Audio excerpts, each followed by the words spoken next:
నిన్ను ఆదుకొనును గాక. ఆయన నీ నైవేద్యములన్నిటినీ జ్ఞాపకము చేసుకొనును గాక.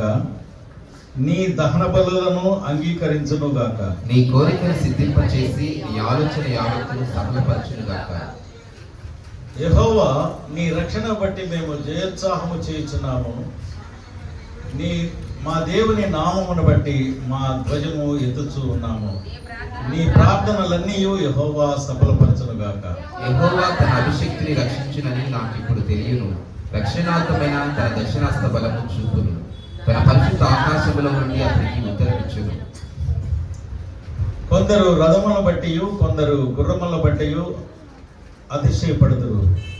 మనమైతే మన దేవుడైన యెహోవా నామమును బట్టి అతిశయపడుతుంది. వారు కృంగి నేల మీద పడి ఉన్నారు.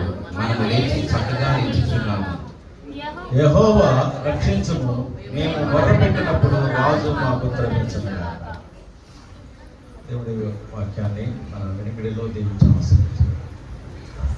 ఈ కీర్తన నవంబర్ మాసం మొదటి ఆదివారంలో కూడా నేను 5వ వచనాన్ని, ఆ క్యాలెండర్ని బట్టి నేను మాట్లాడడం జరిగింది. 25వ సంవత్సరం చివరి క్యాలెండర్ షీట్లో ఉన్నటువంటి మాట, యెహోవా నీ రక్షణ బట్టి మేము జయోత్సాహం చేస్తున్నాము. మా దేవుని నామమును బట్టి మా ధ్వజం ఎత్తుతూ ఉన్నాము. నీ ప్రార్థనలన్నీ సఫలపరచు, యెహోవా సఫలపరచు. ఈ మాటని పోయిన ఈ 2 నెలలకి ముందుగా ఆ క్యాలెండర్లో ఉన్నటువంటి దాన్ని బట్టి మాట్లాడాను. ఈరోజు ఈ న్యూ ఇయర్ని బట్టి ఈ స్తుతి ఆరాధనలో జ్ఞాపకం చేయబోతున్నాను. అది 4వ వచనం. నీ కోరికను సిద్ధింపచేసి నీ ఆలోచన యావత్తును సఫలపరచును గాక. సో ఈరోజు నీ కోరికను సిద్ధింపచేసి నీ ఆలోచన యావత్తును ఆయన సఫలపరచుట. So every desires of the life in your spiritual life. వాయిస్లో నాకు నా శక్తి లాగుతుంది ఈరోజు. అంటే అది మల్టిప్లై కావట్లేదు. కొంచెం ఏదైనా అడ్జస్ట్మెంట్ చూడు.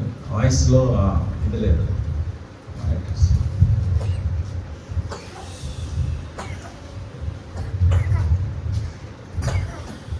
నీ కోరికను సిద్ధింపచేసి నీ ఆలోచన యావత్తును సఫలపరచును గాక. ఈరోజు డిజైర్స్ని ఆయన మన కోరికల్ని సిద్ధింపచేసి మన ఆలోచన విధానాన్ని, ఆ కోరికల్లోని ఆలోచనను యావత్తును సఫలపరిచే దేవుడు. అయితే ప్రశ్న, నీ కోరికల్ని ఎందుకు ఆయన సిద్ధింపచేసి వాటిని ఎందుకు తీర్చాలా నీ కోరికల్ని? ఇప్పుడు బైబిల్లో వాక్యము, ఆయన నీ కోరికల్ని సిద్ధింపచేసి నీ ఆలోచన యావత్తును సఫలపరిచే దేవుడు. ఇప్పుడు ప్రశ్న, నీ కోరికల్ని ఎందుకు నీ కోరికల్ని ఆయన సిద్ధింపచేయాలా? ఎందుకు నీ కోరికల్ని ఆయన బ్లెస్ చేసి ఆ యావత్తును దీవించాలా? కారణం దేనికి? నువ్వు చర్చికి వస్తుందానికే, లేకపోతే ఆయన నమ్ముకున్న దానికే? అంటే ఆ డిజైర్స్ని, నీ కోరికల్ని సిద్ధింప చేయడం, లేక వాటిని బ్లెస్ చేయడం. ఇంగ్లీష్ బైబిల్ ఏముంది? ఎవరన్నా చూస్తారా దాన్ని?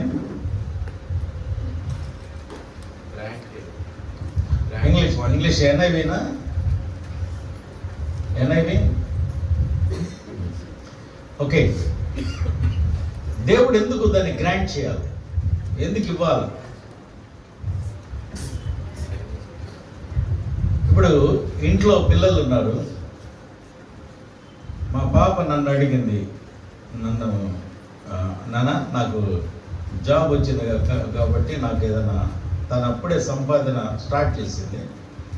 ఫస్ట్ మంత్లోనే నాకు ఐఫోన్ కావాలని, జాబ్ రాగానే నాకు ఐఫోన్ కొనియా అంటే వాళ్ళు పిలుస్తారు, నాకు వచ్చేస్తుంది నాన్న జూన్ తర్వాత, నాకు ఇంటర్వ్యూ అయిపోయింది, మేబీ ఐ విల్ గెట్.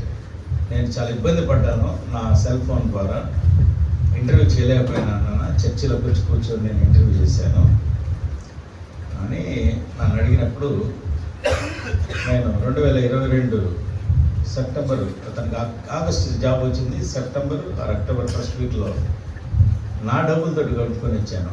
50,000 అనుకుంటాను, 52,000 ఎంతో ఐఫోన్తో. నేను తీసి పెట్టుకున్నాను అమ్మాయి కొరకు.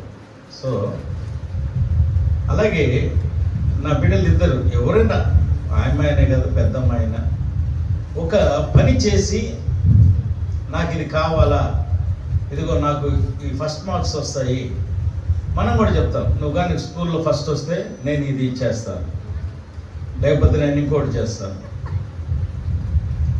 కదా. సో ఖచ్చితంగా మనం ఇంకొక ఆమె కోరిక ఒకటి అడిగింది, నాకు రింగ్ కావాలన్నా, ఏది బిఎస్ డిగ్రీ అయిపోయిన తర్వాత, డాక్టర్ కోర్స్ అయిపోయిన తర్వాత. నన్ను మొన్న బాధేసింది, ఎప్పుడు ఒక మార్చి బండి అంటే ఒక పని చేసి ఇదిగో మేము వి విల్ బి సక్సెస్, నేను సక్సెస్ అవుతాను, నువ్వు నా కోరికను తీర్చాలి అంటే నా ఇంట్లో పిల్లల గురించి మాట్లాడాను. అట్లాగే మన అందరి బిడ్డలు, ఇప్పుడు మా ఇంట్లో నేను కూడా మా నాన్న వాళ్ళ దగ్గర మంచి మార్కులు రావాలంటే మా ఇంట్లో చాలా గ్రేట్ ఏంటంటే, ఎవరికి చెప్పులు లేవు, నేను 6వ తరగతి నుంచి చెప్పులు వేసుకునేవాడిని. అది నా గ్రేట్నెస్. ఆ రోజుల్లో స్లిప్పర్స్ అనేవి 6th క్లాస్ నుంచి నేను మెయింటైన్ చేశాను. నేను మా నాయన అది ఒక్కటే అడిగేవాడిని.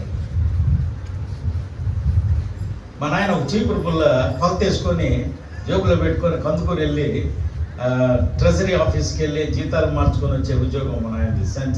సమితి సెక్రటరీ ఆయన. ఈ సమితిలో ఉండే ఐవర్ల జీతాలు మొత్తం ఆయన తీసుకొచ్చి ఇస్తే ఇక్కడ డిస్ట్రిబ్యూట్ చేసేవాడు. ఎంతో దొంగతనాలు జరిగాయి అంటే చెప్తారు. చీపురు పుల్ల, టెంకాయ పుల్ల, చీపురు పుల్ల పెట్టుకొని తీసుకొని వచ్చేవాడు. అంటే స్కూల్ క్లాస్లో ఫస్ట్ వచ్చేవాడు, మంచి మార్క్స్ వచ్చాయి. అంటే ఇప్పుడు ఆ మాట నేను ఎందుకు చెప్తున్నానంటే, మనం ఒక కోరికను, ఆ పిల్లల కోరికను మనం ఎప్పుడు తీరుస్తున్నాము? అమ్మా నువ్వు ఇదంతా ఇల్లంతా సెల్ఫ్లన్నీ అరేంజ్ చేయమ్మా, నీకు నేను చక్కటి భోజనం ఏర్పాటు చేస్తాను, లేకపోతే ఇది పలాంది కొనిస్తాము చెప్తుంటామా లేదా?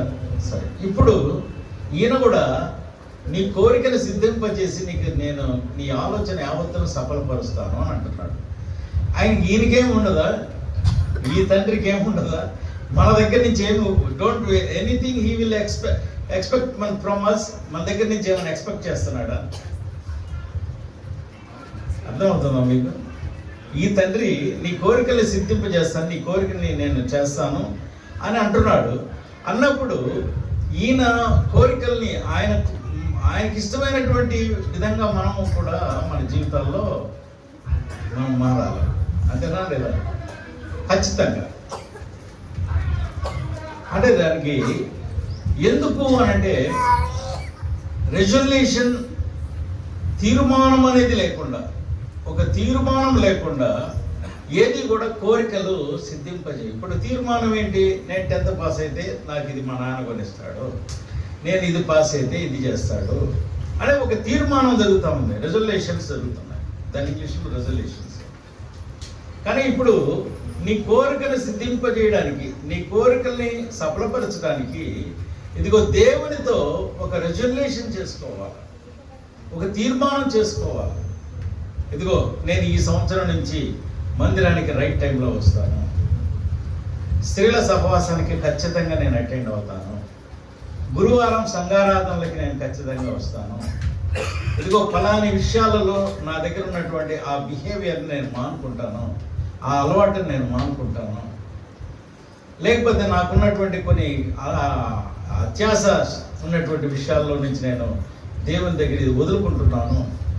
సో సమ్ రెజల్యూషన్, ఒక తీర్మానాన్ని మనం చేయాలి. తీర్మానం లేకుండా ఆ బ్లెస్సింగ్ అనేటువంటిది వచ్చినట్టుగా ఎక్కడ బైబిల్లో లేదు. అర్థమైంది ఇప్పుడు?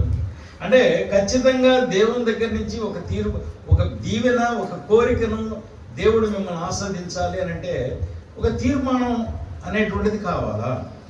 ఈ న్యూ ఇయర్లో ఇదిగో మందిరానికి వచ్చే విషయంలో లేక అటెండెన్స్, క్రమకూడికల్లో అటెండెన్స్, లేక సంఘ విషయాలలో మన యొక్క బాధ్యత ఏది?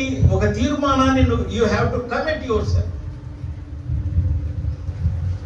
అది జరగాలి. ఉదాహరణకి బైబిల్ గ్రంథంలో మనం చూస్తున్నట్లయితే దానియేలు గ్రంథము, దానియేలుని మనం చూస్తే దానియేలు గ్రంథము 1వ అధ్యాయము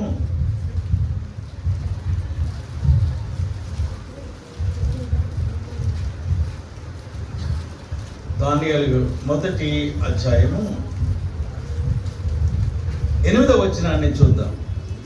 రాజు భుజించు భోజనమును పానము చేయు ద్రాక్షారసమును పుచ్చుకొని తన్ను అపవిత్రపరచకూడదని దానియేలు ఉద్దేశించి తాను అపవిత్రుడు కాకుండానట్లు వాటిని పుచ్చుకొనకుండా సెలవిమ్మని నపుంసకుల అధిపతిని వేడుకొనగా. Is taking a resolution. ఒక తీర్మానం తీసుకుంటున్నాడు. ఒక తీర్మానం ఏంటంటే, నెబుకద్నెజరు దగ్గర ఉన్నటువంటి ఆ యొక్క తెలివైనటువంటి ఒక బ్యాచ్ని, ఒక యవనస్తులని, అంటే ఒక గురుకుల పాఠశాలని, లేక మనం ఏమంటారు దాన్ని ఇంగ్లీష్లో, ఇప్పుడు దాన్ని ఇంతకుముందు కోరకొండ దగ్గర ఒకటి ఉంది సైనిక్ స్కూల్, దాన్ని ఇంగ్లీష్లో డిఫెన్స్ అకాడమీ అంటారు దాన్ని. ఇంతకుముందు రెసిడెన్షియల్ అనేటువంటిది అప్పుడు ఫస్ట్లో మేము చదివేటప్పుడు పెట్టారు. అంటే కొంతమంది ఇంటెలిజెన్స్ ఎగ్జామినేషన్ పెట్టి ఇంటెలిజెన్స్ని తీసుకెళ్ళి ఒక స్కూల్లో పెట్టేవాడు. నాగార్జున సాగర్ దగ్గర ఒకటి ఉండింది, అది కోరుకొండ దగ్గర ఒకటి ఉండింది. అట్లా నెబుకద్నెజరు కాలంలో కూడా ఆయన బానిసలుగా ఉన్నటువంటి వాళ్ళలో నుంచి తీసుకున్నాడు, వాళ్ళ దేశంలో నుంచి తీసుకొని వాళ్ళని, తెలివైనటువంటి వాళ్ళని తయారు చేస్తూ ఉన్నాడు. తమ ఇటు కూర్చోండి, ఖాళీ ఉంది ఫ్రంట్లో. చేస్తూ ఉన్నప్పుడు అక్కడ వాళ్ళకి అనేక రకాలైన తిండి, పాలు, గీలు అన్నీ ఇస్తుంటారు. తెలుసా మీకు? స్కూల్స్ దగ్గర, రెసిడెన్స్ కొన్ని స్కూల్స్లో వాళ్ళకి డైట్ కరెక్ట్గా ఇచ్చేస్తారు. ఆ డైట్లో ధర్మశాస్త్రం ప్రకారము తినకూడని వస్తువులు కూడా ఉన్నాయి దాంట్లో.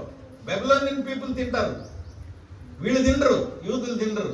ఎందుకంటే దేవుని ధర్మశాస్త్రం ప్రకారం పలాని తినొచ్చు, పలాని తినకూడదని ఒక రూల్ ఉంది. కాబట్టి దానియేలు ఏం చెప్తున్నాడంటే, అయ్యా, దానియేలు చెప్పిన మాట ఆ యొక్క వాక్యంతో ఏం చెప్తున్నాడంటే, అయ్యా, రాజు భోజించు భోజనము పానము చేయు ద్రాక్షారసము పుచ్చుకొని తను అపవిత్రపరచుకున్నాను.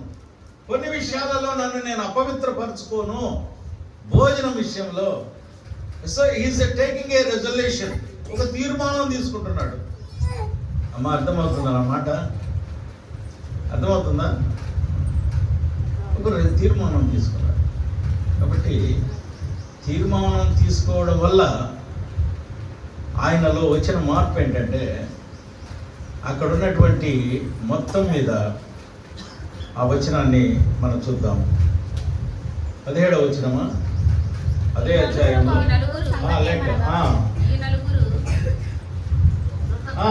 ఈ నలుగురు బాలుర సంగతి ఏమనగా, దేవుడు వారికి జ్ఞానమును సకల శాస్త్ర ప్రవీణతయు వివేకముయు అనుగ్రహించును. మరియు దానియేలు సకల విధములకు దర్శనములను స్వప్నభావములను గ్రహించు తెలివి గలవాడై ఉన్నను. నెబుకద్నెజరు తన సముఖమునకు వారిని తేవాలని ఆజ్ఞ నియమించిన దినములు కాకమునుపే నపుంసకుల అధిపతి రాజు సముఖమున వారిని నిలవబెట్టెను. రాజు వారితో మాట్లాడగా వారందరిలో దానియేలు, హనన్య, మిషాయేలు, అజర్య వంటి వారెవరైనను అలాంటి వాళ్ళు కనిపించలేదు. అయిపోయిందమ్మా, ఆన్సర్ అది. ఇక ఎక్స్ట్రా మనకేముంది? అలాంటి వాళ్ళు ఇంకెవడాడా కనిపించలే. అంటే ఏం చేశాడు? ఇప్పుడు వాళ్ళ కోరికను సిద్ధింపజేసి సఫలపరిచాడు. సో బ్లెస్సింగ్ వచ్చింది. ఈరోజు ఎక్కడొచ్చింది ఆ బ్లెస్సింగ్? రెజల్యూషన్ తీసుకుంటే, తీర్మానం తీసుకుంటే. నువ్వు చర్చికి ఆబ్సెంటే మనకి అన్నిటికీ రాదని అన్న, మాకు బ్లెస్సింగ్స్ కావాలా, కుమార్ వర్షం పడాలా అన్న, ప్రార్థన చేయ కుమార్ అన్న అంటే ఏం చేసాం, అది దాటిపోతుంటే పైకి. పోయినా కూడా ఆయన పక్కన పెడతాడు, డస్ట్బిన్ పక్కన పెడుతున్నాడు ఆయన. సరేలే ఈ ఫైల్ పక్కన పెట్టు, ఈ ఫైల్ పక్కన పెట్టమంటుండే. ఇక్కడ బ్లెస్సింగ్స్ రాకపోతుంటే కారణం ఏంటంటే ఇప్పుడు అర్థమవుతుంది కదా. అంటే ఒక తీర్మానం అనేటువంటిది ఆయన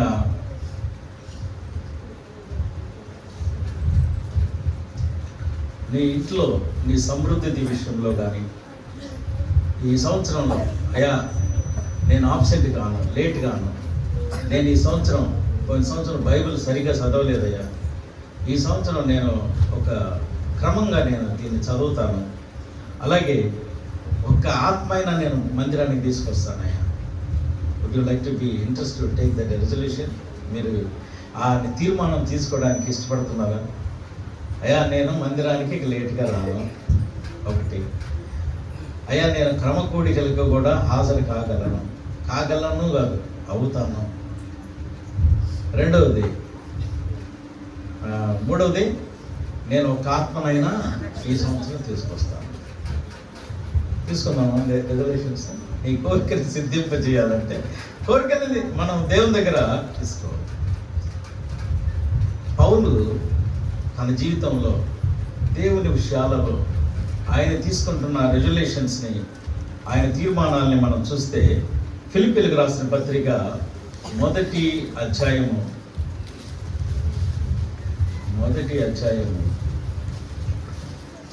19వ వచనాన్ని చూద్దాం. మరియు నేను ఏ విషయంలో సిగ్గుపడక ఎప్పటి వలె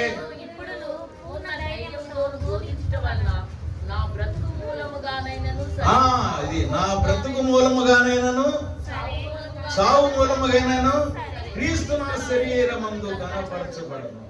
అంటే టు హానర్, అయ్యా నేను ఏ పరిస్థితుల్లో ఉన్నా నా చావు మూలంగా కానీ సార్ నా బ్రతుకు మూలంగానైనా నేను నిన్ను గణపరచగలను అనే తీర్మానం మనం తీసుకోవాలి. బాగుంది మాట, తీర్మానం తీసుకున్నాం. Thank you. తీర్మానం తీసుకుందాం. ఏం తీర్మానం? నిన్ను నేను గణపరుస్తాను. బైబిల్ ఏం చెప్తుంది? నువ్వు నన్ను గణపరిచినప్పుడు నేను నిన్ను ఖచ్చితంగా. ఊరికే అలా కోరికల్ని అయ్యా దేవుడా నా కోరికల్ని తీయను అంటే బైబిల్ దీన్ని సమర్థించట్లేదు. అంటే నేను ఒకటి మీకు చెప్తున్నాను, రక్షణలో ఒక ప్రోగ్రామింగ్ ఉంది. రక్షణ అనేటువంటి దాంట్లో ప్రోగ్రామింగ్ ఉంది. అంటే యెహోవా యందు భయభక్తులు కలిగి ఆయన త్రోవలో నడుచువాడు ధన్యుడు, అటు వాడు తన చేతులు కష్టార్థైన అని అనిపిస్తుంది. It's a programming already designed. మనం ఈ సేవకి వెళ్ళినట్లు వాడు ప్రొఫార్మాలో ఏది తప్పుకున్నా వాడు నీకు అవుట్పుట్ రాదు, నీకు సర్టిఫికేట్ రాదు. అంటే దేవుని కూడా ఒక ప్రోగ్రామింగ్ సెట్ చేసి పెట్టున్నాడు కాదా? ఆయన దగ్గర సీసీ కెమెరాలు ఉన్నాయి, అన్నీ ఉన్నాయి ఆయన కదా, మనం చూస్తా ఉంటాం. కనుక ఈరోజు పౌలు చెప్తున్న మాట ఏంటంటే whether I will be life, నా జీవితం కానీ through my life or to die, ఏదైనా సరే నేను నిన్ను మ్యాగ్నిఫై చేస్తాను, నేను గణపరచగలను. సో చక్కటి తీర్మానం పౌల్లో మనం చూస్తూ ఉన్నాం. అలాగే పౌలు భక్తుల్లో మరి ఒక మాటను చూస్తే కొరింథీ 2వ కొరింథీ పత్రిక 5వ అధ్యాయము 9వ వచనంలో, కావున దేహమందున్నను విడిచినను, రెండో కాన్సెప్ట్ మనం చూస్తే నేను నీకు ఇష్టంగా ఉంటాను. ఏం మంచి తీర్మానమా ఇదే? తీర్మానాలు బాగున్నాయి. నిన్ను నేను గణపరుస్తాను, నిన్ను నేను బతికున్నా చచ్చినా ఏదైనా సరే నీకు ఇష్టముడుగా జీవిస్తా. తీర్మానం. తర్వాత మనం గమనించినట్లయితే గలతీయులకు రాసిన పత్రిక 2వ అధ్యాయము 20వ వచనంలో చూస్తే, నేను క్రీస్తుతో కూడా సిలువ వేయబడి ఉన్నాను, ఇక జీవించువాడను నేను కాదు, క్రీస్తే నా యందు జీవించుచున్నాడు. నేను ఇప్పుడు శరీరమందు జీవించుతున్న జీవితము నన్ను ప్రేమించి నా కొరకు తను తాను అప్పగించిన దేవుని కుమారుని యందు విశ్వాసం మూలముగా జీవించాను. ఇట్స్ మై లైఫ్ నేను నన్ను బ్రతికించి నా కొరకు ప్రాణం పెట్టి ఇదిగో ఆ తిరిగి లేచినటువంటి నాకు జీవాన్ని ఇచ్చినటువంటి ఆయన కొరకు నేను జీవిస్తా. It's a right resolution. బాగుంది తీర్మానం. I will live for the God. నేను నీ కొరకు నేను జీవిస్తానయ్యా. చూడండి, నిన్ను నేను గణపరిచేవాడిగా ఉంటానయ్యా. నా బ్రతికినంత కాలం నేను గణపరిచేవాడిగా ఉంటాను. నా చావు కూడా నిన్ను గణపరుస్తుంది. రెండవది, అయ్యా నేను బ్రతికున్నా చనిపోయినా నీకు ఇష్టడుగా నేను జీవిస్తా. ఇక్కడ అంటున్నాడు, జీవిస్తున్నటువంటి ఈ జీవితం నీ కొరకు నేను జీవిస్తా. గ్రేట్, గొప్ప తీర్మానాల్ని మనం చూస్తూ ఉన్నాం. అలాగే ఫిలిప్పీలకు రాసిన పత్రిక 1వ అధ్యాయం 21వ వచనం ఆయన ఏమంటాడు? ఇదిగో బ్రతుకుట క్రీస్తే, తర్వాత కంటిన్యూషన్ లో